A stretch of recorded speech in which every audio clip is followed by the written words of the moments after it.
Hello నమస్తే, నేను journalist YNR. అమెరికాలో ఏం జరుగుతుంది, ట్రంప్ నిర్ణయాల ప్రభావం ఎలా ఉంది, ట్రంప్ నిర్ణయాల ప్రభావం ఇండియన్స్ పైన ఎలా ఉంటుంది అనే దానిపైన చాలాసార్లు మనం మాట్లాడించాం ఇమిగ్రేషన్ ఎక్స్పర్ట్ రాహుల్ రెడ్డి గారితో. రాహుల్ రెడ్డి గారు ప్రస్తుతం మనతో పాటు జాయిన్ అవుతున్నారు. పొలిటికల్ ఇష్యూస్ కూడా ఏంటి, ట్రంప్ తీసుకున్న నిర్ణయాల ప్రభావం మొత్తం వరల్డ్ పైన, అమెరికన్ ఎకానమీ పైన ఎలా పడుతుంది, సో అక్కడ గ్రీన్ కార్డ్ కలిగి ఉన్న వాళ్ళు కూడా ఏమైనా తప్పులు చేస్తే బయటికి పంపించేస్తాం, రిపోర్ట్ చేస్తామంటూ అమెరికా ఉపాధ్యక్షుడు జేడీ వ్యాన్స్ మాట్లాడిన మాటల తర్వాత కొంత బయట నుంచి చూస్తున్న వాళ్ళకు ఏదో జరుగుతోంది, అక్కడ గ్రీన్ కార్డు ఉంటే కూడా సేఫ్ కదా అలాంటి ఒక ఆందోళన ఉంది. సో వీటన్నిటికీ సమాధానాలు తీసుకుందాం రాహుల్ రెడ్డి గారి దగ్గర. సార్ నమస్తే. నమస్కారం అండి. చాలా రోజులు గ్యాప్ వచ్చింది నా వ్యూవర్స్కి, మిమ్మల్ని చూపించి క్యాజువల్గానే ఉన్నాను. సార్ ఏంటి అసలు అమెరికాలో ఏం జరుగుతోంది? అంటే మేము అగ్రరాజ్యం అని బాగా ప్రెడిక్ట్ చేసింది కదండి. అంతకుముందు మనకు రెండు గ్రూప్స్ ఉండే, ఒకటేమో యుఎస్ఎస్ఆర్, ఒకటేమో అమెరికా. ఆ తర్వాత మనకు తెలుసు కదా, బెర్లిన్ వాల్ 1992లో పడిపోయిన తర్వాత యుఎస్ఎస్ఆర్ వెళ్ళిపోయిన తర్వాత రష్యా అంత యాక్టివ్ గా యుఎస్ఎస్ఆర్ లేదు. యుఎస్ఎస్ఆర్ 14 కంట్రీస్ గా డివైడ్ అయిపోయింది. ఆ తర్వాత మిగిలింది అమెరికా ఒక్కటి. ఇక మొత్తం ఎక్కడ యుద్ధమైనా ఒక సైడ్ మేము, ఒక సైడ్ ఇంకోలం, ఏదో ఒకటి అయితేనే ఉందన్నట్టు. అయితే ట్రంప్ వచ్చిన తర్వాత ఇతనేమన్నాడంటే పాలసీస్ చేంజ్ చేసినాడు, డ్రాస్టిక్గా చేంజ్ చేసినాడు. మాకు ప్రపంచంతో సంబంధం లేదు, ప్రపంచ పోలీసు మేము కాదు, ఎవరి తాలకైనప్పుడు వాడు వాడండి, మాకేం సంబంధం లేదు, మా బాధ మేము చూసుకుంటాం, మీ బాధ మీరు చూసుకోండి అని చెప్పి అతను డెసిషన్ తీసుకొని దాని సపోర్ట్గా ఎలక్షన్లో కంటెస్ట్ చేసి గెలిచిన తర్వాత అతను ఆ పాలసీస్ ఇంప్లిమెంట్ చేస్తున్నాడు. America first. సో ఆ పాలసీస్ ఇంప్లిమెంట్ చేస్తున్నాడు. కానీ ఫైనాన్షియల్ డెసిషన్స్ తీసుకోవడం, ఈ సుంకాలు వేయడం, ఇవన్నీ కూడా అమెరికన్ ఎకానమీని కూడా ఇబ్బంది పెడుతున్నాయి. స్టాక్ మార్కెట్లు కంట్రీస్గా క్రాష్ అవ్వడం చూస్తాం. అంటే మీరు ఒక్కొక్క కంట్రీని మీరు క్లియర్గా మనం ఎవాల్యుయేట్ చేద్దామండి. ఇప్పుడు మా గూడ్స్ కెనడాకు పంపిస్తే వాళ్ళేమో టారిఫ్ వేస్తున్నారు, వాళ్ళ గూడ్స్ మా దగ్గరకు వస్తే మేమేమో టారిఫ్ వేయద్దు. అటువంటిప్పుడు మేము వాళ్ళకి ఎక్స్పోర్ట్ చేయలేము, ఇంపోర్ట్ చేసుకుంటాను. ఇండియానే చూసుకుందాం. ఇండియా ఒక వెహికల్ మా దగ్గర పంపించాల్సుకుంటే, మహేంద్ర ట్రాక్టర్ పంపించాల్సుకుంటే మా దగ్గర 2 to 3% ఏదో ట్యాక్స్ ఇస్తాం, ఇది టారిఫ్ ఇస్తాం. అదే మేము కనుక అక్కడి నుంచి ఇక్కడ టెస్లా కార్ కనుక, వేరే కార్ కనుక పంపిస్తే దాని మీద 100% ట్యాక్స్ మీరు ఇస్తాను. అంటే ₹1,00,000 కార్ అంటే ఇంకో ₹1,00,000 మేము ట్యాక్స్. అవును, ₹1,00,000 అంటే ₹1,00,000 మీరు ఇస్తున్నారు. మేము ₹1,00,000 అంటే 3% ₹3,00,000 ఇస్తున్నాం. అంత డిఫరెన్స్ ఉంటుంది. విస్కీ మేము అక్కడి నుంచి ఇక్కడికి పంపించరాదు, పంపిస్తే మీరు 100% ట్యాక్స్ ఇస్తున్నారు. మీరు పంపించే దానికేమో మేము 3%, 4%, మేము పంపించే దానికేమో మీరు 100% ఇస్తున్నారు. ఎక్కడన్నా బ్యాలెన్స్ కావాలి కదండి. ఎన్నేళ్ళని ఇంత అన్యాయం జరుగుతుంది. అతను వచ్చి ఏమన్నాడంటే, మరి ఇవన్నీ చూసుకో, ఇవన్నీ బ్యాలెన్స్ చేయాలి, మీరు టారిఫ్ వేయకండి, మేము టారిఫ్ వేయం, అంత మటుకైతే పర్వాలేదు. అంతేగాని ఒక సైడ్ టారిఫ్ వేస్తామంటే మాత్రం ఒప్పుకొని చెప్పి ట్రంప్ అడ్మినిస్ట్రేషన్. కానీ ఎందుకు ఇంత వేరియేషన్ ఎందుకు ఉంది సార్? ఈ రోజు సడన్గా ఉన్న వేరియేషన్ కాదు కదా. ట్యాక్సెస్ అమెరికా నుంచి ఎక్స్పోర్ట్ అవుతున్న వాటిపైన వేస్తున్న ట్యాక్సెస్ ఎక్కువగా ఉండడం, నాట్ ఓన్లీ ఇండియా, చైనాకి కావచ్చు, రష్యాకి కావచ్చు, ఈవెన్ కెనడా, మీ పక్కనే ఉన్న కెనడా, మెక్సికో లాంటి దేశాలకు కూడా మీరు పంపిస్తున్నప్పుడు ట్యాక్సెస్ ఎక్కువ ఉంటుంది, మీరు దిగుమతి చేసుకున్నప్పుడు ట్యాక్స్ తక్కువ ఉంటుంది. ఎందుకు ఇన్ని రోజులు బేర్ చేసింది అమెరికా? ఎందుకు వాటిని పట్టించుకోలేదు? అంటే మీకు 1992 కన్నా మొదలు 2 క్యాంప్స్ ఉండే మనకు, మీకు తెలిసిందే కదా. ఒకటేందో యుఎస్ఎస్ఆర్ క్యాంపు, తర్వాత అమెరికా యుఎస్ఏ క్యాంపు. అప్పుడు ఏం చేసేది, ఈ యుఎస్ఎస్ఆర్ ఏం చేసేది, ఒక క్యాంపుకు మొత్తం ఫీడ్ చేసేది. యుఎస్ఏ ఏం చేసేది, ఒక క్యాంపుకి ఫీడ్ చేసేది. ఫర్ ఎగ్జాంపుల్ మన ఇండియాకి ఎవరు ఫీడ్ చేసేటప్పుడు యుఎస్ఎస్ఆర్ ఫీడ్ చేసేది, పాకిస్తాన్కి ఎవరు ఫీడ్ చేసేది, అమెరికాకి ఫీడ్ చేసేది. ఇట్లా క్యాంప్గా డివైడ్ అయిపోయి ఫీడ్ చేయడం మొదలుపెట్టింది. అయితే దాంతో కొన్ని దేశాలు ఏమైనాయంటే మొత్తం వాళ్ళు ఇక ఆ ఫీడ్ కోసమే ఉన్నది. ఇప్పుడు చూడండి, ఎప్పుడైతే అమెరికా ఆ ఫీడ్ తీసేసిందో పాకిస్తాన్ పరిస్థితి ఏమైంది. ఇండియా అంటే సరే తట్టుకొని, యుఎస్ఎస్ఆర్ అంత ఎక్కువ సపోర్ట్ చేయకుండా, యుఎస్ అయితే పాకిస్తాన్ సపోర్ట్ చేసింది కదా. అయితే చాలా దేశాలు మా ఒక్క మేము చేసే ఫీడ్ తోటి బతికనేసుకున్నాయి, మా ఎయిడ్తో బతికనేసుకున్నాయి. ఇప్పుడు సింపుల్ ఒక ఎగ్జాంపుల్ చెప్తానండి. నాటో అని ఉంది.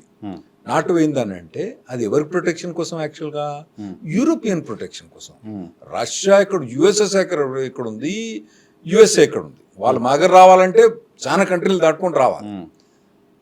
వాటి ప్రొటెక్షన్ కోసం నాటో పెట్టి ఆ నాటోలో ఏమని డిస్కస్ చేసినామంటే జీడిపి వైజ్ గా మీకు కనీసం 3% కన్నా ఎక్కువ మీరు మిలిటరీ మీద స్పెండ్ చేయాలి. యుఎస్ ఏమో మేము 4% 5% జీడిపి మీద మేము స్పెండ్ చేస్తాం. యూరోప్ కొన్ని దేశాలు అయితే 1 to 2% స్పెండ్ చేస్తాను. ఎందుకు? ఏమన్నా పెద్దన్న ఉన్నాడు కదా, ప్రతిదానికి పెద్దన్న. నా కూతురు పెళ్ళైనా పెద్దన్నే, నా కొడుకు పెళ్ళైనా పెద్దన్నే, ఏదైనా పెద్దన్నే. పెద్దన్న ఉన్నాడు కాబట్టి ఆ పెద్దన్న అన్ని భారాలు మోస్తూ వచ్చిండు అన్నట్టు. ఇప్పుడు ట్రంప్ వచ్చిన తర్వాత పెద్దన్న రియలైజ్ వచ్చిండు, అరే నాయన వాడేమో బాంబులో ఖర్చు పెడతలేడు, వాన్ ప్రొటెక్షన్ నేను ఎందుకు పెట్టాలి అనే రియలైజేషన్కి వచ్చి బంద్ చేసాడు. సరే, బంద్ చేశాడేమో, ఈ నష్టం అబ్జర్వ్ చేశారేమో, అప్పుడు ఉన్నట్టుగా ప్రచన్న యుద్ధం లేదు, మనకి ఎవరితో కొట్లాడలేదు, మనం అబద్ధం. రైట్. అంత కర్కశంగా ఒకేసారి అటువంటి డెసిషన్స్ తీసుకోవడం అనేది కాస్త ఇబ్బంది కనిపించింది కదా. స్లోగా గ్రాడ్యువల్గా చర్చలు చేయొచ్చు, మీరు కాస్త తగ్గించండి, మేము కాస్త పెంచుకుంటాం, ఇటువంటి మాటలు మాట్లాడచ్చు, ఒక డైలాగ్ జరగాల్సిన అవసరం ఉంటుంది. అలా లేకుండా సడన్గా ఎందుకు మంత్స్ టుగెదర్ 2 నెలలు కూడా కాలే పూర్తిగా. అవునండి. అయితే మీరు ఒకటి, ప్రపంచ జీడిపిలో అంటే ప్రపంచంలో $100 ప్రపంచం ఎర్న్ చేస్తే 1950s యుఎస్ మాకు 50% మా పైసలు మేము ఎర్న్ చేసేది అన్నట్టు. అంత ఎర్న్ చేసేది. మా ఇండస్ట్రియల్ పవర్ కానివ్వండి, మా ఎకనామికల్ పవర్ కానీ అప్పుడు 50%. ప్రపంచంలో $100 ఎర్న్ చేస్తే $50 మేము ఎర్న్ చేసేది. అంటే మేము సంపాదించేది $50. మిగతా ప్రపంచం మీరు కోట్ల కొద్ది మంది ఉన్నారు. మొత్తం 8 కోట్ల మంది ఉంటే, అంటే అప్పుడు 8 కోట్లు లేరు అనుకోండి, 8 కోట్ల మంది ఉంటే అందులో మేము 50% మేము సంపాదించేది. ఎన్ని కష్టాలు పడ్డామో మీకేం తెలుసు. అట్లా మేము సంపాదించేది. అయితే అప్పుడు పరిస్థితి అట్లా. రాను అది 25% పడిపోయింది మా జీడిపి. జీడిపిలో మీ పర్సెంటేజ్ 25%. అయితే రీసెంట్ స్టడీ ఏమంటుందంటే ఫ్రమ్ 2020 నుంచి ఇప్పటి మటుకు, అంటే 2025 మటుకు అది 25% నుంచి ఈవెన్ 15% వచ్చిందని కూడా అంటుండ్రు వాళ్ళు. 2020లో 25%, 24-23% నుంచి ఇప్పుడు దాదాపు 15-16%, అంటే దాదాపు 7-8% తగ్గిపోయింది లాస్ట్ 5 years లో. What is the reason? ఎందుకంటే మీ ఇండియా ఎకానమీ చూడడానికి ఎట్లుంది, చైనా ఎకానమీ గ్రో అవుతుంది. ఇటువంటి ఎకానమీస్ అన్ని గ్రో అయితే మాకు ఓవరాల్ పర్సంటేజ్, జీడిపి పర్సంటేజ్ లా మాకు తగ్గిపోయింది. తగ్గిపోయినప్పుడు భారం అన్నది ఒకటే దేశం భారం మోస్తుందా? మిగతా దేశాలు కూడా భారం మోయాలి కదా. ప్రపంచం సంపాదించిన $100 $50 మీరు సంపాదించిన ప్రపంచాన్ని పోషించారు. అప్పుడు పోషించారు. సంపాదిస్తుంది $15. ఎట్లా పోషిస్తాం? Okay, valid reason. బట్ నేను ఆ పాయింట్ ఏంటి అంటే, ఆపరేషన్ చేసేటప్పుడు కూడా కాస్త మత్తు ఇంజెక్షన్ ఇచ్చి తర్వాత ఆపరేషన్ చేస్తారు కదా. సో ఇంత సడన్గా ఆల్ ఆఫ్ సడన్ మీరు అందరితో శత్రుత్వం పెట్టుకున్నట్టుగా మీరు ఇంత ట్యాక్స్ ఇవ్వాల్సిందే, అంత కర్కశంగా ఎందుకున్నారు ఆయన? ఇప్పుడు వాళ్ళు టైం లైన్ ఇచ్చిండ్రు. ట్రంప్ అడ్మినిస్ట్రేషన్ నవంబర్లో ఎలక్షన్ వచ్చింది. నవంబర్ ఎలక్షన్ అయినక్కడి నుంచి కూడా డైరెక్ట్ మెసేజెస్ అందరికి పోతున్నాయి. ఇప్పుడు ఈ కెనడియన్ ప్రైమ్ మినిస్టర్ కానివ్వండి, తర్వాత మెక్సికన్ ప్రెసిడెంట్ కానివ్వండి, వీళ్ళందరూ వచ్చి ట్రంప్ కలిసిండ్రు. ఎందుకంటే ఆల్రెడీ ప్రెసిడెంట్ ఎలెక్ట్ అతను వచ్చి కలిసి వాళ్ళకు మొదలే మొత్తం ఇచ్చిండ్రు. నాయన నువ్వేమో టారిఫ్లు పెడతావు, మమ్మల్ని ఏమో పెట్టొద్దు అంటావు, అది నచ్చదు, నువ్వు టారిఫ్లు తగ్గించేసేయి అని చెప్పిండు. ఇన్లే వాళ్ళు పెట్టేసిండు. So he informed. ఇప్పుడు మన నరేంద్ర మోడీ గారు ఉన్నాడు. మోడీ గారు అక్కడ పోకముందు ఏం చేసిండ్రు, హార్ట్లీ డేవిడ్సన్ వెహికల్ వాటి మీద టారిఫ్లు తగ్గించేసిండు. యుఎస్ విస్కీ ఉన్నది, దాని మీద టారిఫ్లు తగ్గించేసిండు. సో అటువంటి కొన్ని ప్రొవిజన్స్ మొదలే ఇచ్చింది కాబట్టి మోదీ మొదలే సర్దుకున్నాడు. సర్దుకోని వాటి మీద దాని మందం ఎక్కువ పెడతా అని చెప్పి అన్నాడు. ఇది చూడాలి April 1 ఎట్లు వచ్చి ఆ లోపల మోడీ గారు ఎంత అడ్జస్ట్ అవుతారు, దాన్ని బట్టి అమెరికా కూడా అడ్జస్ట్ అవుతుంది. కానీ అమెరికా ప్రెసిడెంట్ లాంటి ఒక వ్యక్తి ఒక డెసిషన్ తీసుకున్న తర్వాత స్టెబిలిటీ కూడా ముఖ్యం కదా. ఎందుకంటే ఆయన తీసుకునే డెసిషన్ ఇంపాక్ట్ మొత్తం వరల్డ్ పైన ఉంటుంది. ఇప్పుడు కొలంబియా పైన ట్యాక్స్ విషయంలో కావచ్చు, కెనడా పైన, మెక్సికో ఉంటాయి. ముందేమో ట్యాక్స్ అనౌన్స్ చేసేసి తర్వాత ప్రస్తుతానికి ఆపేస్తానని చెప్పి తర్వాత ఇంకోటి ఏదో చెప్పి అంత స్టెబిలిటీ లేకుండా ఎందుకు డెసిషన్స్? ట్రంప్ ఆయనకు పొలిటికల్ ఎక్స్పీరియన్స్ 2016 కన్నా మొదలు ఎక్కడ ఎప్పుడు ఏ కంటెస్ట్ చేయలేదు. ఏ పొలిటికల్ పార్టీలో కూడా ఆయన పెద్ద ఇన్వాల్వ్మెంట్ లేకుండే. ఆయన కొందరు ఇప్పుడు మోడీ గారు ఉన్నారు, బీజేపీ నుంచి మొదటి నుంచి ఉండుకుంటూ ఆర్ఎస్ఎస్ ఉండి ఎక్కడనో ప్రచారం చేసి అర్ధరాత్రి పోయి ప్రైమ్ మినిస్టర్ అయ్యాడు. ఈ కేసీఆర్ ఉన్నాడు, ఆయన అంతే. జగన్ అంతే, మీకు ఎక్కడ చూసుకున్నా అంతే. రేవంత్ రెడ్డి గారు ఆయన ఎన్నో పొలిటికల్ ఎమ్మెల్యే చేసి ఎమ్మెల్సీ చేసి ఎమ్మెల్యే చేసి తెలుగుదేశం పార్టీ ప్రెసిడెంట్ ఉండి మళ్ళీ కాంగ్రెస్ ప్రెసిడెంట్ అయ్యి చేసాడు. ఇతనికి పొలిటికల్ ఎక్స్పీరియన్స్ జీరో. అతనికి ఉన్న ఎక్స్పీరియన్స్ ఏంది? Business experience. సో ఎప్పుడు కూడా కంప్లీట్గా ఫారినర్స్ కదా అతను ఈ పాలిటిక్స్ అనేది తెలియదు. బిజినెస్లో నెగోషియేషన్లు ఎట్లుంటుంది మొదలు, అది వేరే ఉంటుంది. ఆ నెగోషియేషన్ ఇక్కడ పట్టుకొచ్చాడు. He is running America as a CEO, not as a president. He is not a political personality. మనకు అప్పుడప్పుడు పాలిటిక్స్ లో లేని వాళ్ళు కూడా పాలిటిక్స్ రావాలండి. ప్రతి దాంట్లో 30 ఏళ్ళ నుంచి నలిగి ఎలిగి కొత్త వాళ్ళు వచ్చి ఫ్రెష్ ముఖాలు కూడా రావాలి కదా. ఇక్కడ ఫ్రెష్ ముఖం చక్కగా ప్రెసిడెంట్ అయింది అక్కడ. ఇక్కడ మన దగ్గర ఏంటంటే అట్లా అంత ఈజీగా ప్రొవిజన్గా మీకు చీఫ్ మినిస్టర్ కానీ ప్రైమ్ మినిస్టర్ కానీ కారాదు ఇక్కడ. ఎందుకంటే ఇక్కడ ప్రొవిజన్స్ ప్రకారం వాళ్ళు పొలిటికల్ పార్టీ అపాయింట్ అవుతారు. అక్కడ అట్లా కాదు కదా. చక్కగా ప్రెసిడెంట్ మీరు పోయి కంటెస్ట్ చేసుకొని ఎలిగి కావచ్చు. ఆ పార్టీకి 2 రోజుల ముందే జాయిన్ అయి పోయి చేయొచ్చు. ఎందుకంటే వాళ్ళు పొలిటికల్ పార్టీ లీడర్ అపాయింట్ చేయరు అక్కడ. సో వన్స్ అపాయింట్ అయిన తర్వాత ఆ పొలిటికల్ పార్టీ ఇన్ఫ్లుయెన్స్, ఆ పొలిటికల్ పార్టీ ఐడియాలజీ ఉండదు. ఆ పొలిటికల్ పార్టీ ఐడియాలజీ అసలు మాకు అక్కడ party purely his decision only. అంటే ఉంటది, వాళ్ళు సెనేటర్స్ కాంగ్రెస్ మెన్ ఇన్ఫ్లుయెన్స్ ఉంటది కానీ ఇతను మొండోడు మనకు తెలుసు కదా. ఇంకోటి ఏంటంటే ఇతను పబ్లిక్ లో పోయి మ్యాండేట్ తీసుకొచ్చిండు. Mandate came on name. Mandate not only his name, his policies. ఆ పాలసీస్ ఏమన్నాడు? నేను రెసిప్రోకల్ టారిఫ్స్ ఇస్తా, నేను యాంటీ ఇమిగ్రేషన్ పాలసీ స్టాండ్ మీద ఉంటా అని చెప్పి, నేను బర్త్ రైట్ సిటిజన్షిప్ తీసేస్తా అని చెప్పి ఆ మ్యాండేట్ అతను పెట్టిన తర్వాత, పొలిటికల్ ఎలక్షన్ పెట్టిన తర్వాత పీపుల్ ఆయనకు ఓట్ చేసిన తర్వాత ఆయన ఏమంటాడు? ఇప్పుడు నేను అవి ఇంప్లిమెంట్ చేస్తాను అంటాడు. కానీ నేను విన్నది ఏంటంటే, బయట ఇప్పుడు మీడియా రిపోర్ట్స్ మేము చూస్తుంది ఏంటంటే, ఓకే ట్యాక్స్లు వేయడం పైన మొదట్లో వచ్చి డెసిషన్ తీసుకోగానే చాలా మంది చప్పట్లు కొట్టారు, బాగుంది అనుకున్నారు. బర్త్ రైట్ సిటిజన్షిప్ పైన కూడా ఆయన డెసిషన్ తీసుకున్నారు. కొన్ని కోర్టులో ప్రస్తుతం ఆగిపోయినట్టుంది, సుప్రీంకోర్టుకి పోయినట్టుంది. మా భాషలో సుప్రీంకోర్టు పోద్ది. కానీ ఈ డెసిషన్స్ కారణంగా మొత్తం అమెరికా స్టాక్ మార్కెట్స్ అన్ని క్రాష్ అయిపోయి అనేక మందికి సంబంధించిన లక్షల కోట్ల రూపాయల ప్రాపర్టీస్ ఆవిరైపోయాయి అని ఒక చర్చ జరుగుతోంది. అమెరికన్స్లో ట్రంప్కి ఓట్లు వేసిన వాళ్ళలో కూడా కొంత నెగిటివ్ ఇది కనపడుతోంది. ఇప్పుడు ఉండొచ్చునండి, లేదని నేను అంటలేను ఎప్పుడు కూడా. అయితే యుఎస్లో ఎప్పుడు కూడా ప్రెసిడెంట్ ఫస్ట్ టర్మ్ ఉంటుంది కదా. మాకు యుఎస్ నార్మల్గా ప్రెసిడెంట్కు 2 టర్మ్స్ ఉంటాయి అన్నట్టు. అంటే ఫస్ట్ 4 years, ఆ తర్వాత 4 years, మొత్తం 8 years.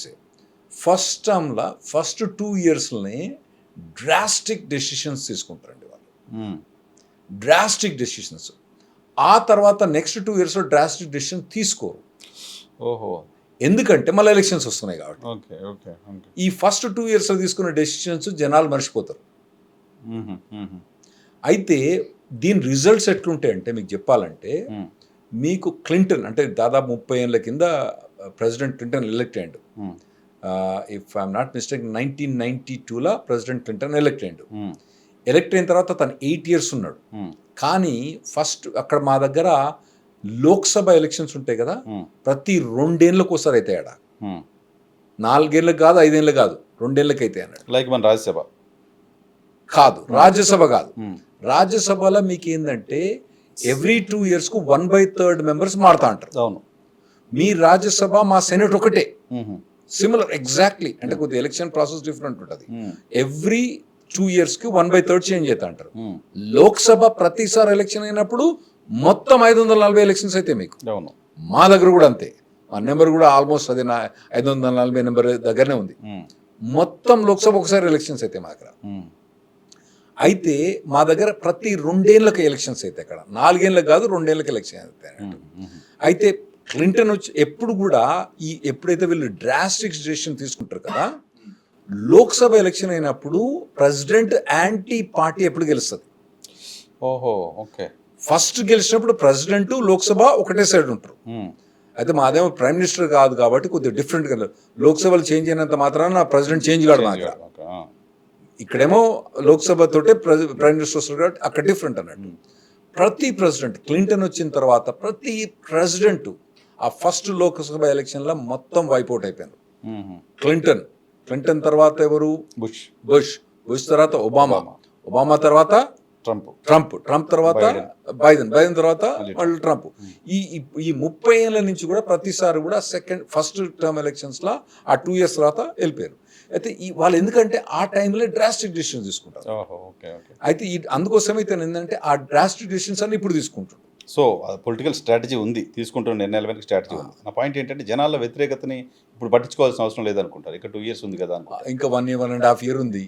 అందులో ఎట్లా వీళ్ళు ఓడిపోతారని హిస్టారికల్ రికార్డ్స్ అని చెప్తున్నారు. ఓడిపోయినా ఫరక్ లేదు. ఎందుకంటే గవర్నమెంట్ నడుస్తూనే ఉంటుంది, గవర్నమెంట్ చేంజ్ కాదు. నేను రీసెంట్గా CNN సర్వే ఏదో చూసా. CNN సర్వేలో 54% ట్రంప్ వ్యతిరేకంగా 54%. అంత పాపులర్ ఓటుతో గెలిచిన వ్యక్తి 2 నెలల్లో అంత వ్యతిరేకత తెచ్చుకోవడం అనేది సిగ్నిఫికెంట్ కదా. ఏ ఛానల్ అన్నారు? CNN. అది CNN అంటే యాంటీ ట్రంప్ ఛానల్ అండి. అవునా? ఓకే. ఫాక్స్ న్యూస్ వేరే, CNN వేరే. అంటే ఉండొచ్చులే, నేను CNN మొత్తం తప్పని అంటలేను, ఉండొచ్చు. బట్ నార్మల్గా ఏంటంటే అన్పాపులర్ డెసిషన్స్ అన్నవి ఈ ఫస్ట్ టర్మ్లో జరుగుతాయినట్టు. మీకు కొన్ని చెప్తానండి. మోడీ అన్పాపులర్ డెసిషన్స్, డబ్బులు ఒకటిసారి మాయం చేసేసాడు కదా, అది పాపులర్ డెసిషన్ కాదు కదా. అటువంటి కొన్ని డెసిషన్స్ వాళ్ళకు ప్రైమ్ మినిస్టర్ కానీ ప్రెసిడెంట్ కానీ కొన్ని డెసిషన్ చేయాల్సి వస్తుంది. అది ఇప్పుడు చేస్తేనే బెటర్. నేను డబ్బులు కానీ ఈ డెసిషన్ కరెక్ట్ అవునా కాదని చెప్పట్లేదు. ఒకటి ఏంటంటే అన్పాపులర్ డెసిషన్స్ అన్నది ఇప్పుడు చేస్తారు అన్నట్టు. Okay, right. ఈ ట్రావెల్ బ్యాన్కి సంబంధించిన చర్చ జరుగుతుంది. ట్రావెల్ బ్యాన్ ఉంటుందా? తప్పకుండా ఉంటుందండి. పెద్ద డెసిషన్ కదా ట్రావెల్ బ్యాన్ కనుక పెడితే. ట్రావెల్ బ్యాన్ అంటే ఓన్లీ సర్టన్ కంట్రీస్ నుంచి దాదాపు 40-45 కంట్రీస్ ఉంటున్నారు. దాదాపు 45 కంట్రీస్ ట్రావెల్ బ్యాన్ ఉంటుంది. అంటే ఎన్ని పెద్ద కంట్రీస్ కావండి. అంటే ఇప్పుడు చిన్న కంట్రీస్. అందులో కూడా 3 లిస్టులు తయారు చేసిండ్రు. ఇదంటే ఇది మాకు లీక్ చేస్తాను ఇన్ఫర్మేషన్, కావాలని లీక్ చేస్తాను. ఇదివరకు కూడా ముస్లిం ట్రావెల్ బ్యాన్ అని 2016లో కొన్ని యెమెన్ అటువంటి కంట్రీస్ నుంచి బ్యాన్ చేసిండు 2016లో. దాన్ని 2021లో మళ్ళీ బైడెన్ అడ్మినిస్ట్రేషన్ రివర్స్ చేసింది. అయితే అది సుప్రీంకోర్టు దాకా పోయింది. 2018లో వాళ్ళు సుప్రీంకోర్టు ట్రంప్ అడ్మినిస్ట్రేషన్ సపోర్ట్ చేసి ట్రావెల్ బ్యాన్ను సపోర్ట్ చేసింది. ఇప్పుడు 45 కంట్రీస్లో ఒక రెడ్ లిస్ట్ అని ఒకటి తయారు చేసిండు. రెడ్ లిస్ట్ తర్వాత ఆరెంజ్ లిస్ట్ ఉంది, తర్వాత ఎల్లో లిస్ట్ ఉంది అన్నట్టు. రెడ్ లిస్ట్ ఏంటంటే వాళ్ళు మా కంట్రీకి ఎంటర్ కారాదు. ఓకే, వాళ్ళకి వీసాలు ఉన్నా F1, H1, O1, P1, Q1 ఏ వీసాలు ఉన్నా, ఆల్రెడీ వీసాలు వచ్చినా కానీ ఎంటర్ కారాదు. ఇప్పుడు ఆల్రెడీ ఉన్న వాళ్ళు ఎక్స్టెండ్ చేయరాదు, వేరే స్టేటస్ చేంజ్ చేయరాదు, వెళ్ళిపోవాలి. ఎప్పుడైతే వాళ్ళ వీసా స్టేటస్ ఎక్స్పైర్ అవుతుందో వెళ్ళిపోవాలి. అంతకు మించి వాళ్ళ వీసా స్టేటస్ ఐడియా ఉందా? ఆ కంట్రీస్ లో ఇప్పుడు ఆఫ్ఘనిస్తాను, క్యూబా, వెనిజులా, భూటాన్ ఎందుకు ఇంక్లూడ్ చేసిన రాగలదు, మరి ఎందుకు ఇంక్లూడ్ చేసినో తెలియదు. యెమెన్, సోమాలియా కొన్ని ఈ కంట్రీస్ ఉన్నాయి. ఇవన్నీ రెడ్ లిస్ట్లు ఉన్నాయి. తర్వాత Venezuela is one of the country two అన్నట్టు. తర్వాత ఆరెంజ్ లిస్ట్ అని ఉంది. ఈ ఆరెంజ్ లిస్ట్లో ఏంటంటే వాళ్ళకి రిస్ట్రిక్టెడ్, అంటే మీకు అత్యవసరం ఉంటే మిమ్మల్ని మేము ఎలవ్ చేస్తాం. ఎలవ్ చేసినా కూడా మిమ్మల్ని మొదలే మేము ఇంటర్వ్యూ చేసి, ప్రతి ఒక్క ఎంట్రీ పర్సన్ ఇంటర్వ్యూ చేసి, ఒకవేళ మా దేశానికి కనుక మీరు అత్యవసరం అనుకుంటే మిమ్మల్ని ఎలవ్ చేస్తాం, లేకుంటే మేము ఎలవ్ చెయ్యం. మీ దేశానికి అత్యవసరం అనుకుంటే, మా దేశానికి అత్యవసరం అనుకుంటే ఎలవ్ చేస్తాం.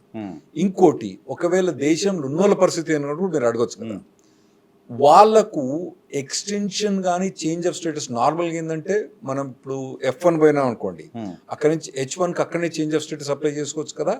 ఆ ప్రొవిజన్ కూడా వాళ్ళు డినై చేయొచ్చు అన్నట్టు. వాళ్ళు అంటే ఇంకా మాకు క్లియర్గా అర్థం కావట్లేదు. వాళ్ళు చెప్పేది ఏంటంటే, ఒకవేళ వాళ్ళు కనుక F1 నుంచి H1B చేంజ్ ఆఫ్ స్టేటస్ చేయదలుచుకుంటే వాళ్ళు H1B అప్రూవ్ చేసి అప్రూవ్ అయిన తర్వాత మళ్ళీ వాళ్ళ కౌన్సిలేట్కి పోయి, US కౌన్సిలేట్ పాకిస్తాన్కి పోయి అక్కడ అప్లై చేసుకోవాలి. కానీ మేము అక్కడ లోకల్గా చేంజ్ ఆఫ్ స్టేటస్ చేయరాదు.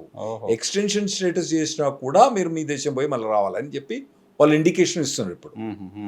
కానీ మరి ఏమైనా కొన్ని అత్యవసర వాటికి ఏమైనా ఎక్సెంప్షన్ ఇస్తారో మనకు తెలియదు ఇప్పుడు. ఈ ఆరెంజ్ లిస్ట్లో పాకిస్తాన్ ఉంది, పాకిస్తాన్ ఉంది, రష్యా ఉంది, రష్యా కూడా ఉంది, కొన్ని వేరే కంట్రీస్ కూడా ఉన్నాయండి. సో ఇప్పుడు ఇండియా దేంట్లో ఉంది? ఇండియా ఏం లేదండి. India comfortable. ఇండియా, చైనా ఏం లేదు, మెక్సికో ఏం లేదు. ఈ మేజర్ కంట్రీస్ వీసా కాంట్రిబ్యూషన్స్ వల్ల ఈ 3 కంట్రీస్ మేజర్ కంట్రీస్ ఈ లేవండి, ఈ లేవు. తర్వాత ఇంకోటి ఎల్లో లిస్ట్ అని ఉంది. ఉమ్, ఈ ఎల్లో లిస్ట్ అంటే ఈ కొద్దిగా సాఫ్ట్ కార్నరు, మేము వాచ్ చేస్తున్నాము, మాకు ఇష్టం వచ్చినట్టుగా మేము బిహేవ్ చేయండి, ఒకవేళ బిహేవ్ చేయకపోతే మిమ్మల్ని కూడా ఆరెంజ్ లిస్ట్ కానీ రెడ్ లిస్ట్ పంపిస్తామని చెప్పి ఉన్నది. ఉమ్, అంటే కొన్ని దేశాలనే అండి ఉట్టికి పోయి ₹1,00,00,000 ఇస్తే వాడు పాస్పోర్ట్ ఇస్తాడు, ఉమ్. అక్కడ నుంచి ఇటు వచ్చేస్తారు. అక్కడి నుంచి ఇటు వచ్చేస్తున్నారు. ఓహో, ఓకే, ఓకే. సో అటువంటి ఇంకోటి ఏంటంటే కరేబియన్ ఐలాండ్స్లో కొన్ని బ్యాంక్స్ ఉన్నాయండి, ఉమ్, వాడు ఎక్కడి నుంచి డబ్బులు తీసుకుపోయినా పెట్టేస్తాడు అన్నట్టు. టెర్రరిస్ట్ పైసలు తీసుకున్నా డబ్బులు పెట్టేస్తాడు, ఉమ్, వాళ్ళు సిటిజన్షిప్ ఇచ్చేస్తారు, డబ్బులు పెట్టేస్తారు, అన్నీ ఉన్నాయి. అటువంటి కంట్రీస్ మీరు మొత్తం కరెక్ట్ చేసుకుంటేనేమో పర్వాలేదు, లేదా అంటే మిమ్మల్ని కూడా తీసి పడేస్తాను చెప్పి ఉమ్, ఉమ్, ఉమ్, ఉమ్. చిన్న చిన్న కంట్రీస్. సో ట్రావెల్ బ్యాన్ అనేది ఇండియా పైన ఇంపాక్ట్ చూపించలేదు. లేదండి, ఇండియా పైన ఇండియా పైన అసలు ఏమైనా చూపెడితే నెగిటివ్ పాజిటివ్ ఇంపాక్ట్ ఏమైనా ఉంటుంది కానీ నెగిటివ్ ఇంపాక్ట్ ఉండదు. ఏంటి పాజిటివ్ ఇంపాక్ట్? అంటే ఇప్పుడు మనకి వీళ్ళందరూ గ్రీన్ కార్డు కూడా కట్ అయిపోతుంది కదా కొంతమందికి. ఓహో, ఓకే. ఆ గ్రీన్ కార్డ్స్ మనకు వచ్చే ఛాన్స్, స్టేక్ పెరుగుతుంది, స్టేక్ మన పర్సంటేజ్ పెరుగుతుంది. ఇంకోటి ఏంటంటే ఇప్పుడు H1B ఉన్నది, వీళ్ళందరూ H1B ఎలిజిబుల్ కారు, ఓహో, కాకపోతే ఆ H1 కూడా మనకు వచ్చే ఛాన్స్ ఉంటుంది. సో అట్లా ఏమైనా బెనిఫిట్ అయ్యే ఛాన్స్ ఉంటుంది తప్పితే హామ్ అయ్యే ఛాన్స్ అయితే కనబడలేదు. జేడీ వ్యాన్స్ ఏదో చెప్తున్నారు మొన్న, ఆ, గ్రీన్ కార్డు ఉన్న వాళ్ళని కూడా డిపోర్ట్ చేస్తాం మా చట్ట ప్రకారం ఉండకపోతే సంథింగ్ ఏదో. ఏంటి దాని కాన్సిక్వెన్సెస్ ఏంటి? అంటే ఇప్పుడు దాన్ని బాగా మన ఇండియన్ మీడియా డిస్ప్రపోర్షనెట్గా ప్రచారం చేసింది. అతను చెప్పింది ఏంటంటే, ఇప్పుడు మీకు సింపుల్గా చెప్పాలంటే, నేను యుఎస్ సిటిజన్, నేను ఇండియన్ సిటిజన్ కాదు. ఇక్కడ మీ దగ్గరకు వచ్చి లష్కర్ ఏ తాయిబా సపోర్ట్గా నేను హైదరాబాద్లో ర్యాలీ తీస్తా, 100 ర్యాలీలు తీస్తా, అతని పేరు లష్కర్ హఫీజ్ సయీద్కు సపోర్ట్గా నేను ఇక్కడ పోస్టర్లో పెట్టి మీ హ్యాబిట్స్లో పోస్టర్లు పెడతా అంటే మీరు నన్ను ఊరుకుంటారండి? రిపోర్ట్ చేసేస్తాం అమెరికాకి. ఇప్పుడే పోలీస్ కంప్లైంట్ చేస్తున్నారు. సో ఇతను చెప్పేది ఏంటంటే, ఎవరైతే టెర్రరిస్ట్ ఆర్గనైజేషన్ కు సపోర్ట్ చేస్తున్నారో వాళ్లకు మా కంట్రీలో ఉండటానికి రైట్ లేదు. అతను పర్టికులర్గా ఒక పర్టికులర్ క్యాండిడేట్ కొలంబియాలో ఒక పాలస్తీన్ యూనివర్సిటీలో అతను పర్టికులర్ గురించే ఈ మొత్తం ఇన్సిడెంట్ తప్పితే మన ఇండియన్స్ లాంటి వాళ్ళు వైస్ ప్రెసిడెంట్ చెప్పిన దానికి ఎటువంటి భయపడాల్సిన అవసరం లేదు. సో అతను చెప్పింది కూడా కొత్తగా ట్రంప్ తీసుకొస్తున్న నిబంధన కదా, ఆల్రెడీ అమెరికన్ కాన్స్టిట్యూషన్లో ఉన్నదంటే కదా. కాన్స్టిట్యూషన్ లేదు కానీ ప్రొవిజన్స్ ఇంప్లిమెంటేషన్ ఉంది మొదటి నుంచి, కానీ అంత ఎన్ఫోర్స్ చేయలేదు ఎవరు. ఎందుకంటే అంటే ఈ వీళ్ళు టెర్రరిస్ట్ ఆర్గనైజేషన్ సపోర్ట్ అంటే వాళ్ళు ఓపెన్గా, అంటే నిజంగా చెప్పాలంటే ఇప్పుడు లష్కర్ ఏ తాయిబా సపోర్ట్గా మేము ర్యాలీ తీసినట్టు ఇక్కడ హైదరాబాద్లో, తర్వాత హఫీజ్ సయీద్ పోస్టర్లు కనుక నేను తీసుకుపోయి హ్యాబిట్స్ నాంపల్లిలా తర్వాత మీ ఛానల్ ముందు పెట్టి పెడితే మీకు ఎట్లుంటుందో అటువంటి. సో అటువంటి వాళ్ళకు వాళ్ళని డిపోర్ట్ చేసే రైట్ అంతకుముందు కూడా ఉన్నది, కాకపోతే అటువంటి వాళ్ళు వాడలేదు, ఇప్పుడు వాడతా అంటారు. సో దానిపైన కూడా పర్టికులర్ మన తెలుగు కమ్యూనిటీకి ఎటువంటి ఆందోళన పడాల్సిన అవసరం లేదు. ఇంకోటి ఏంటంటే రూమర్ ఏంటంటే ఎవరినో డిపోర్ట్ చేసిండ్రు అదంటే, ఇది గ్రీన్ కార్డ్ అన్నది మేము permanent resident of United states, దాన్ని మనం గ్రీన్ కార్డ్ అంటాం. గ్రీన్ కార్డు ఆ కార్డు కూడా ఇప్పుడు గ్రీన్ కూడా లేదు, వేరే కలర్ ఉంది, కానీ సరే దాని అప్పుడో మనం గ్రీన్ కార్డ్ అన్నట్టు చేయబట్టి గ్రీన్ కార్డ్ అంటాం. అంటే ఎవరైతే గ్రీన్ కార్డ్కి అప్లై చేసేటప్పుడు ఏం సైన్ చేస్తారంటే, నేను అమెరికాలో పర్మనెంట్గా ఉంటాను అని చెప్పి సైన్ చేస్తారు. అమెరికా కూడా ఓకే అన్ని ప్రొవిజన్స్ కరెక్టే ఉన్నాయి, వీని బాక్స్ అన్ని మంచిగా ఉన్నాయి, వీనికి అమెరికాలో పర్మనెంట్ రెసిడెంట్ ఉండేటట్టుగా పర్మిట్ ఇస్తున్నారు. అయితే దాన్ని కొందరు ఏం చేస్తారంటే, పేరెంట్స్ పర్టికులర్గా అంటే మన యంగ్స్టర్స్ పోయిన వాళ్ళు మంచిగా పని చేసుకుంటారు, మంచిగా ఉంటారు, సిటిజన్షిప్ తీసుకుంటారు, వాళ్ళ పేరెంట్స్కి ఎందుకు అప్లై చేస్తారంటే, అరే మరి నేను అక్కడ ఉన్న మా తల్లిదండ్రులు అక్కడ ఉంటారు కదా అని చెప్పి వాళ్ళని పట్టుకొస్తున్నట్టు. ఆ తల్లిదండ్రికి వాళ్ళకి అక్కడ ఉండాలంటే ఇష్టం లేదు, ఎందుకంటే అది జైలు వాళ్ళకు. ఎక్కడికి పోవాలన్నా ఇది ఈ మధ్యలో ఊబర్ వచ్చింది కానీ వాళ్ళకి ఎలక్ట్రానిక్స్ ఎక్కడ రాదు, ఎక్కడికి పోవాలన్నా కోడలను పోయి బతలాడుకోవాలి, మనవరాలకు చాక్లెట్ దింపించాలన్నా మా కోడల దగ్గర పోయి కోడల $5 మనవనికి చాక్లెట్ తినిపిస్తా, ఆ చాక్లెట్ కొనాలన్నా మళ్ళీ దాన్ని ఆర్డర్ చేయాలన్నా పెద్ద తలకాయ నొప్పి. ఇటువంటి వీళ్ళందరూ ఏం చేస్తారంటే, మేము మొర్రో అమెరికా అని వీళ్ళు అంటారు తల్లిదండ్రులు, కొడుకులతో కోడలు ఏమంటారు, మీరు వచ్చి మా దగ్గరనే ఉండాలి అని వాళ్ళు అంటారు అన్నట్టు. సో వాళ్ళు ఏం చేస్తారంటే, గ్రీన్ కార్డ్ తీసుకున్న తర్వాత మొత్తం తల్లిదండ్రులతో ఫోర్స్ చేసి గ్రీన్ కార్డ్ ఇస్తారు. గ్రీన్ కార్డ్ ఈజీగా ఇచ్చేస్తారు అక్కడ. ఏది యుఎస్ సిటిజన్ పేరెంట్స్కి ఈజీ, చాలా ఈజీ. సిటిజన్స్ పేరెంట్స్ అన్ని బాక్సులు టిక్ అయితే కథం గ్రీన్ కార్డ్ ఇచ్చేస్తారు. అందులో ఏం లేదు, అలా పేపర్ వర్క్ ఏముండదు, ఈజీ గ్రీన్ కార్డ్ ఇచ్చేస్తారు. ఇచ్చేసిన తర్వాత ఈ ముస్లింలు అక్కడ ఉండమాట. వాళ్ళు ఏమంటారు, మళ్ళీ వీళ్ళు ఏమంటారు, ఆ గ్రీన్ కార్డ్ క్యాన్సిల్ అయింది అన్నట్టు. 7 ఏడాది లోపల రావాలి కంపల్సరీ, లేదంటే క్యాన్సిల్ అయింది. అందులో ప్రొవిజన్ ఏముందంటే ఒకవేళ కనుక 6 months కన్నా మీరు ఎక్కువ యుఎస్ బయట ఉంటే యుఎస్ గవర్నమెంట్ మీ గ్రీన్ కార్డ్ క్యాన్సిల్ చేయొచ్చు. ఓకే. మనోళ్ళు ఏం చేస్తారు, ఏడాది లోపల రావాలి కదా, 360 days తర్వాత 1 week రిటర్న్ టికెట్ తీసుకొని వస్తా అంటారు. ఓకే. అయితే వాళ్ళ ప్రొవిజన్ ప్రకారం ఏంటంటే మీరు పర్మనెంట్, మీరు అట్లా ఒకసారి చేసిన, 2 సార్లు చేసిన, 3 సార్లు అట్నే చేస్తారు. మరి నువ్వు ఎక్కడ పర్మనెంట్ రెసిడెంట్వా, ఇండియానా యుఎస్ఆ? 3 సంవత్సరాల్లో 3 వారాలు 3 సంవత్సరాలు 3 వారాలు యుఎస్ ఉన్నావు, 350 రోజులు మల్టిప్లైడ్ బై 3 నువ్వు ఇక్కడ ఉన్నావు. సో అందుకోసం క్యాన్సిల్ చేస్తా అని కొన్ని క్యాన్సిల్ ఈ మధ్యలో చేసిండ్రు, అంతకుముందు కూడా చేసిండ్రు. ఓకే. కొత్త ఏం కాదు. ఇప్పుడు ఎన్ఫోర్స్మెంట్ పెరిగింది. పెరిగిందో పెరగలేదో మాకైతే అర్థం కావట్లేదు, కానీ న్యూస్ ఛానల్ మాత్రం పెరిగినాయి. భయం క్రియేట్ చేశారు. భయం క్రియేట్ చేసి వాడు ప్రచారం ఎక్కువ అయిపోతారు. వామ్మో గ్రీన్ కార్డు. ఇప్పుడు ఏమైందంటే ఎవడన్నా గ్రీన్ కార్డు బయటికి పోయినా కూడా నాకు కన్సల్టేషన్ అండి, I don't want tell my fees consultation, అంత డబ్బులు పే చేసి వాడు అంటాడు నేను రావచ్చారే నాయన, నువ్వు మంచిగా రావచ్చురా, ఏం ఇబ్బంది లేదు నీకు. ఎవరికన్నా 6 నెలల కన్నా ఎక్కువ కనుక మీరు బయట ఉంటే తప్పితే మీకు ఎటువంటి ఇబ్బంది లేదు. లేదా ఏమైనా మేజర్ క్రిమినల్ రికార్డ్స్, నార్మల్గా ట్రాఫిక్ టికెట్స్, పార్కింగ్ టికెట్స్ అవి కావు, ఏమైనా మేజర్ క్రిమినల్ రికార్డ్స్ ఉంటే తప్పితే మీకు ఏ ఇబ్బంది ఉండదు. సిటిజన్కి అయితే అసలు గొడవ లేదు. సిటిజన్స్ అసలు గొడవ లేదు. సో పేరెంట్స్ అక్కడికి వెళ్ళి ఇప్పుడు కొత్తగా వెళ్ళాలనుకుంటే తీసుకెళ్ళడానికి కూడా ఇబ్బంది ఉందా? అటువంటిది ఏదో లేదండి, వాళ్ళ విజిటింగ్ వీసాలు ఉంటే పోవచ్చు, గ్రీన్ కార్డు ఉన్నా ఉండొచ్చు అక్కడ. కాకపోతే గ్రీన్ కార్డు ఉండి వాళ్ళు గ్రీన్ కార్డ్ పెట్టుకొని ఇక్కడ ఉండి యుఎస్ ఇండియాలో ఉండి యుఎస్ విజిట్ చేయడం మాత్రం మంచి ఐడియా కాదు. అది వాళ్ళు మాత్రం కేర్ఫుల్ ఉండాలి. వాళ్ళు గ్రీన్ కార్డ్ వాపస్ ఇచ్చేసి విజిటింగ్ వీసా తీసుకోవచ్చు. సో విజిటింగ్ వీసా అయితే ఎప్పుడైనా రావచ్చు కాబట్టి ఇబ్బంది లేదు. సో గ్రీన్ కార్డుకి సంబంధించి ఆందోళన అవసరం లేదు ఎవరికి, ఎటువంటి ఆందోళన అవసరం లేదు. సో పేరెంట్స్ని అక్కడ తీసుకురావడానికి సంబంధించి ఇబ్బంది ఉంటుందేమో అనే భయం ఉంది, అది కూడా అవసరం లేదు. ఇప్పుడు కొత్త అందులో ఏం రూల్స్ ఏం చేంజ్ కావట్లేవు. ఇప్పుడు యుఎస్ సిటిజన్ అన్న అతనికి పేరెంట్స్ గ్రీన్ కార్డు ఇవ్వాలంటే కూడా ఎదుర్కొన్న ప్రొవిజన్స్, కొత్త ప్రొవిజన్స్ ఏం అవసరం లేదు. నేను ఇంతకుముందు చెప్పినట్టు అన్ని బాక్సులు టిక్లు అయ్యి చాలా అప్లికేషన్ ఫామ్లు ఉంటాయి, కానీ అందులో ఎవరికి కూడా రిజెక్ట్ కాదు, అందులో ఏమి ఉండదు అన్నట్టు. తల్లి తండ్రి అంతే పోటీ. అప్పుడప్పుడు పేపర్ వర్క్ సరిగ్గా లేదనుకోండి, ఆ బర్త్ సర్టిఫికేట్ సరిగ్గా లేదండి, డిఎన్ఏ పెట్టి షూట్ చేసి పడేస్తాం. తండ్రి డిఎన్ఏ, కొడుకు డిఎన్ఏ, ఖతం అయిపోయాయి, ఎండ్ ఆఫ్ ద స్టోరీ. ఓహో. ఎందుకంటే అప్పుడప్పుడు మనకి మన దగ్గర బర్త్ సర్టిఫికేట్లల్లో ఈ లాస్ట్ నేమ్లు చక్కకుండా ఆ తెలుగు స్పెల్లింగ్, ఇంగ్లీష్ స్పెల్లింగ్ వేరుతూ ఉంటాయి. వాడు అరే నీ తండ్రా కాదా అంటాడు, తెల్లా కాదా అంటాడు, ఎందుకు అంతాలకైనా కానీ వాడి మొక్కైనా డిఎన్ఏ కొట్టేస్తే వాడు అప్రూవ్ చేస్తాడు. ఓహో. Okay okay okay. అంతే. $300 ఖర్చు డిఎన్ఏ టెస్ట్ కోసం. డిఎన్ఏ టెస్ట్ కోసం. రైట్. అడ్మిషన్స్ తగ్గిపోయాయి సార్, అమెరికాకి అడ్మిషన్స్ విపరీతంగా తగ్గిపోయాయి అనేది కూడా ఒక ప్రచారం. అంటే మనకి మీ దగ్గర అప్రోచ్ అవుతుంటారు చాలా మంది. ఇప్పుడు అడ్మిషన్స్ అన్నది మనకు ఆగస్టులో తెలుసు తగ్గిపోతాయా తగ్గిపోదా, కొద్దిగా తగ్గిపోతాండొచ్చే అని అనుకుంటాను నేను. ఎందుకంటే ఇప్పుడు ఇదివరకు చాలా మంది ఏంటంటే అక్కడ పోయి గ్యాస్ స్టేషన్ లో పని చేసుకోవచ్చు, అట్లా పని చేసుకోవచ్చు, ఇట్లా పని చేసుకోవచ్చు, పోతే చాలు అడ్మిషన్ చాలు డబ్బులన్నీ అక్కడనే సంపాదించుకోవడం మాత్రం అది మాత్రం లేదు. బాగా ఎన్ఫోర్స్మెంట్ అవుతుంది కాబట్టి అది లేదు, కాబట్టి వాళ్ళు కొద్దిగా డిస్కరేజ్ కావచ్చు. ఇంకోటి ఏంటంటే ఐటీ మార్కెట్ ఇన్ జనరల్ తగ్గిపోయింది. మీరు ఏమంటారంటే స్టాక్ మార్కెట్ తగ్గింది అంటాను, కానీ 2024లో స్టాక్ మార్కెట్ ఇప్పుడు 28-29% పెరిగింది నాస్డాక్. ఇప్పుడు 10% తగ్గినా పెద్ద తగ్గినట్టే. 2024 చెప్తాను నేను. 2023లో తగ్గింది, 2024లో పెరిగింది.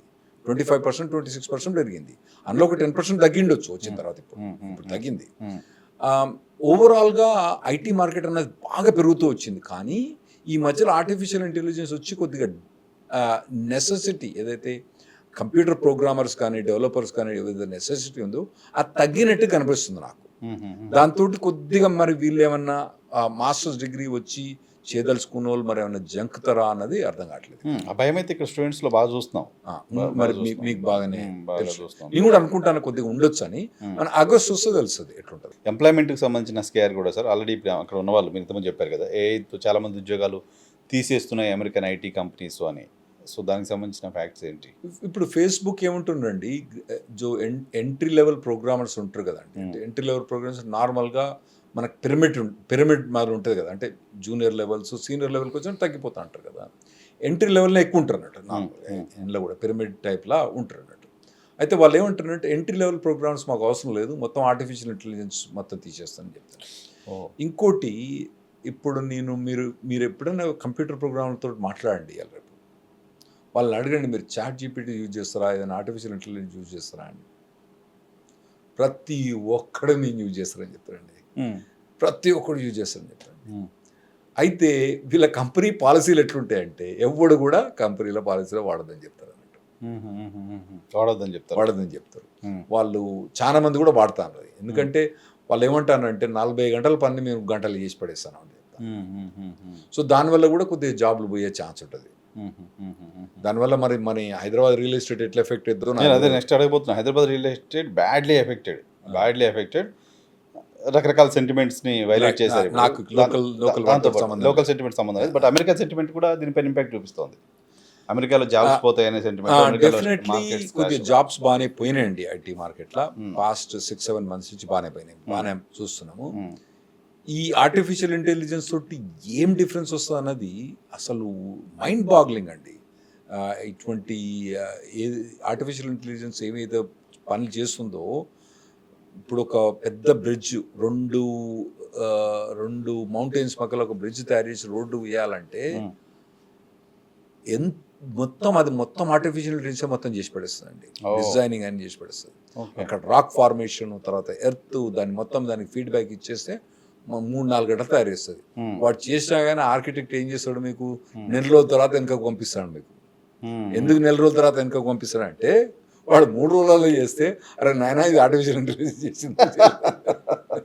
అట్లా పరిస్థితి, ప్రోగ్రామర్ల పరిస్థితి, అందరి పరిస్థితి అట్నే అయిపోయిందండి. లీగల్ డ్రాఫ్టింగ్స్ కూడా ఎంత మంచిగా చేస్తుంది అంటే అసలు అన్బిలీవబుల్ లీగల్ డ్రాఫ్ట్స్ చేస్తాడు. ఇప్పుడు మేము పీడిఎఫ్ అప్లోడ్ చేసి, అఫ్కోర్స్ దానికి కొన్ని కమాండ్స్ ఇస్తాం అన్నట్టు. దానికి ఈ పర్టికులర్ పాయింట్ అవుట్స్ మీద మీరు డ్రాఫ్ట్ చేయమని చెప్తే ఏం డ్రాఫ్ట్ చేస్తుందండి. మళ్ళీ దానికి ఏమైనా మనం మోడిఫికేషన్ కావాలనుకుంటే ఏం మోడిఫికేషన్ చేస్తుందండి. ఎవరైనా వినేవాళ్ళు మీరు చాట్ జీపీటీ అని డౌన్లోడ్ చేసుకొని చూడండి. ఉట్టిగా నేను ఒక లెటర్ డ్రాఫ్ట్ చేయమని చెప్పిన, ఏమని, చీఫ్ మినిస్టర్ రేవంత్ రెడ్డి గారికి మన తెలంగాణలో గాడిదలనే మోడ్ ఆఫ్ ట్రాన్స్పోర్టేషన్ ఒక గాడిదలే ఉండాలి, మిగతా వాటి అన్ని బ్యాన్ చేయాలి, దానికి ఒక 10 pointers ఇవ్వని చెప్పి దాన్ని డ్రాఫ్ట్ చేయమని చెప్తే ఏం డ్రాఫ్ట్ చేసిందండి అది. అసలు దాన్ని చూస్తే రేవంత్ రెడ్డి గారే ఇంప్రెస్ అయిపోయి గాడిదలనే పెడతాడు అన్నట్టు. అంత మంచిగా డ్రాఫ్ట్ చేస్తుంది అది. ఎక్కడి నుంచి పట్టుకొస్తుందో మరేందో. సో ఇంకా దానిపైన డిపెండ్ అయిపోతే మీరు అన్నట్టుగా స్టాఫ్ పూర్తిగా తగ్గిపోతారు. అవునండి. సో ఇప్పుడు అక్కడ H1 పైన రకరకాల వీసాల పైన ఉన్న వాళ్ళు కంపెనీస్ తీసేస్తే ఏంటి సార్ వాళ్ళ పరిస్థితి? ఇప్పుడు ఇంతకుముందు మనకు ట్రావెల్ ఇండస్ట్రీ ఉండే.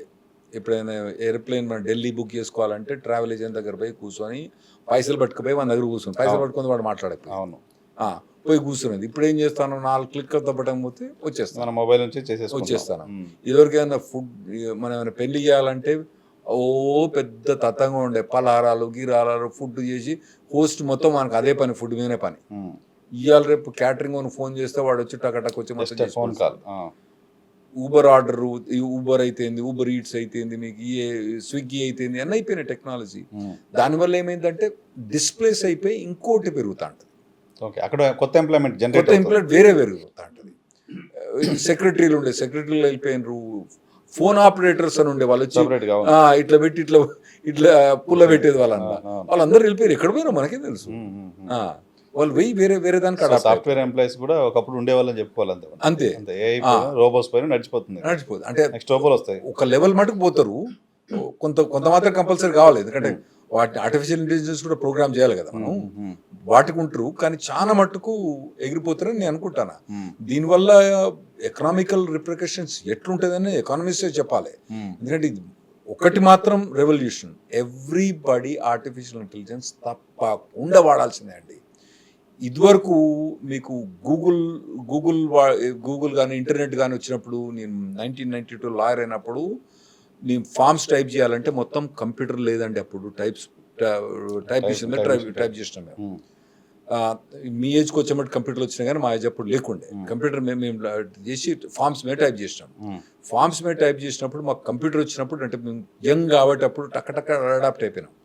వాళ్ళు కొందరు అంటారు ఇదేంటి నేను ఇది వాడను అన్నారు. ఏమైంది వాళ్ళ పరిస్థితి? అక్కడే ఉండిపోయారు. అక్కడే ఉండిపోయారు. ఇప్పుడు ఒకవేళ కనుక ఆర్టిఫిషియల్ వాడను, ఇది మంచిది కాదని అనుకుంటున్నారు, మంచిదైనా మంచిది కాకపోయినా మీరు వాడకపోతే కథం దాని ఆ ఫ్లోలో వెళ్ళిపోవచ్చు. స్మార్ట్ ఫోన్స్ వాడను, ఏమైంది? ఫ్రిడ్జ్ వాడను, వాడతాను, వాషింగ్ మిషన్ వాడను, అన్నీ అయిపోతాను. కానీ నా కన్సర్న్ ఏంటంటే ఇప్పుడు అటువంటి వాళ్ళందరూ ఉద్యోగాలు పోతే వాళ్ళకి అక్కడ వీసా ఉంది, సంథింగ్ ఏదో రకరకాల వీసాలు ఉన్నాయి, ఆ వీసాలతో H1 పైన ఇంకా వాళ్ళ ఉద్యోగాలు అక్కడ పోయినాయి. వాళ్ళు ఇప్పుడు అక్కడ ఉండే పరిస్థితి ఉంటుందా? వాళ్ళు ఇప్పుడు అక్కడ వేరే ఒక 6 months దాకా విజిటింగ్ B2 అని ఒకటి వీసా ఉంటుందండి, దాన్ని కన్వర్ట్ చేసుకొని ఉండొచ్చు. ఒకవేళ కనుక వైఫ్ అండ్ హస్బెండ్ ఉందనుకోండి, ఒకళ్ళు జాబ్ ఉందనుకోండి, ఇంకోళ్ళు H4 మీద మార్చుకొని వాళ్ళు ఉండొచ్చు. లేదా అంటే కొద్దిగా ఎక్స్పెన్సివ్ రూట్ అయినా స్టూడెంట్ వీసా అని ఒకటి ఉంటుంది కదా, F1 వీసా, అక్కడికక్కడనే మార్చుకొని ఉండొచ్చు. అయితే చాలా మంది మటుకు ఇప్పుడు ఏం చేస్తానంటే, ఒకవేళ జాబ్ పోతే ఒక 6 months ట్రై చేద్దాం ఇక్కడ అని చెప్పి వాళ్ళు 6 months B2 మీద ట్రై చేసుకొని వస్తారు. కొందరు ఏం చేస్తారు, 6 months అయిపోయిన తర్వాత మళ్ళీ వెనక్కి వచ్చేస్తారు. ఒక్కసారి కనుక వాళ్ళు H1B వస్తే, ఒకవేళ వాళ్ళకి I-140 ఒక చిన్న గ్రీన్ కార్డ్ అప్లై చేసుకున్న వాళ్ళు ఉంటారు కదా, వాళ్ళంటే ఒక 5-6 years వచ్చిన వాళ్ళకి I-140 అప్లై చేసుకుని గ్రీన్ కార్డు, వాళ్ళు ఎప్పుడు కూడా మళ్ళా వేరే జాబ్ తీసుకొని యుఎస్కి రావచ్చు. Okay okay. ఈ టూల్ సెట్స్ కూడా చేంజ్ అవుతా ఉంటాయండి. ఇదివరకు 2000లో అదేదో 0s 1s అయిన ఉండే కదా అని, అవన్నీ కూడా మెయిన్ ఫ్రేమ్ కంప్యూటర్ అని ఉండే, అవన్నీ చేంజ్ అయిపోయినాయి. మెయిన్ ఫ్రేమ్ నుంచి పీసీకి వచ్చింది, పీసీ నుంచి మళ్ళీ తర్వాత క్లౌడ్ అన్నారు, క్లౌడ్ నుంచి AWS అంటారు, AWS ఇవన్నీ చేంజ్ అవుతా వస్తున్నాయి. ఫస్ట్ మాకు అన్నారు, లేదు మీ కంప్యూటర్లో వర్డ్ డాక్యుమెంట్ ఉండదు, క్లౌడ్లు ఉంటుందంటే నాకు అసలు అప్పుడు అర్థం కాకపోయేది. క్లౌడ్లు ఉండేది నాయన, అప్పుడు క్విక్ బుక్స్ ఇటువంటివన్నీ, అవన్నీ మీ మీ మీ మీ ల్యాప్టాప్ ఉన్నది, ఇంటర్నెట్ ఉంటుందంటే ఇంటర్నెట్ ఎట్లుంటుంది అని అర్థం కాకపోయేది. ఇప్పుడు అవన్నీ టెక్నాలజీ మోడిఫై అయిపోయినాయి. కరెక్ట్. ఇదివరకు అంటే అవన్నీ డౌన్లోడ్ చేసుకొని కంప్యూటర్ మీద ఉండే, ఇప్పుడు అవన్నీ క్లౌడ్ అంటే మనం ఇంటర్నెట్లో ఉంది, క్లౌడ్ అంటారు వాళ్ళు. అట్లా చేంజ్ అయిపోయినాయి, టెక్నాలజీస్ అన్ని చేంజ్ అయిపోయినాయి. అరే అట్లా కూడా ఎట్లుంటుంది, మనకి ఇక్కడికే, నాకు ఇక్కడనే కావాలి కదా, నాకు వర్డ్ డాక్యుమెంట్ ఇక్కడనే కావాలి, పవర్ పాయింట్ ఇక్కడనే కావాలి, అన్ని క్లౌడ్కి వచ్చేసినాయి. మొత్తం అట్లా చేంజ్ అవుతూ వచ్చింది. ఇప్పుడు ఏమున్నది, ఇట్లా ఏందండి మన కొత్త ప్రోగ్రామ్ వచ్చింది, ఇది ఇట్లా ఇట్లా కొట్టంగానే 6 నిమిషాలకి వస్తుంది. నేను పొయ్యి స్కూటర్ కారు తీసుకుపోయి పార్క్ చేసే లోపలనే వాడు వచ్చి ఇచ్చేస్తాడు. అది వాడు అది కదా ఎలక్ట్రానిక్ టెక్నాలజీ చేంజ్ అవుతానే, ప్రపంచం మొత్తం చేంజ్ అయింది. ఆర్టిఫిషియల్ ఇంటెలిజెన్స్ అనేది మరీ చేంజ్ అయిపోతుంది. దీనివల్ల వేరే డిస్కవరీస్ ఎన్నో అవుతాయి, చాలా డిస్కవరీస్ అవుతాయి. మన బ్యాడ్ గురించి టెన్షన్ పడుతున్నాం కానీ కొత్త ఎంప్లాయ్మెంట్, కొత్త ఆపర్చునిటీస్ చాలా మంది రావడానికి సంబంధించి. బట్ అక్కడ 6 months మాత్రమే ఉండొచ్చు. 6 months పోతే వైఫ్ అక్కడ జాబ్ చేస్తుంటే వాళ్ళకి రకరకాల వేరే ఆల్టర్నేటివ్స్ ఉన్నాయి. స్టూడెంట్ వీసాగా కన్వర్ట్ చేసుకోవడానికి, స్టూడెంట్ వీసా కూడా కన్వర్ట్ చేసుకోవచ్చు. 6 months కనెక్ట్ ఉండొచ్చు. ఎక్స్పెన్సివ్ అయింది కానీ ఉండొచ్చు. B2 అయితే ఎక్స్పెన్సివ్ ఉండదు అన్నట్టు, ఆన్లైన్లో ఫైల్ చేసుకొని ఒక 6 months ఉండొచ్చు అండి. చాలా మంది ఇప్పుడు జాబ్ పోయిన వాళ్ళు 6 months ఉండి వస్తారు. కొందరు ఇప్పుడే వెళ్ళి వచ్చేసి మళ్ళీ పోదాంలే అనుకుంటారు. 6 months తర్వాత జాబ్ రాకపోతే వాళ్ళు వెనుక రావడం బెటర్ అండి. రావడం బెటర్. వాళ్ళు డిపోర్ట్ చేసేస్తారా? డిపోర్ట్ కాదు, ఒకవేళ అతను ఇల్లీగల్గా ఉంటే రేపు మళ్ళీ పోవడానికి ఇబ్బంది అవుతుంది. ఓకే, ఇన్ టైంలో బయటకు వచ్చేస్తాం బెటర్. ఒకవేళ వేస్ట్గా అక్కడ ఉందనుకోండి, మళ్ళీ నెక్స్ట్ ఆపర్చునిటీ పోద్ది కదా. Right. Thank you very much Rahul Reddy గారు. ఇది రాహుల్ రెడ్డి గారితో స్పెషల్ ఇంటర్వ్యూ. Thank you.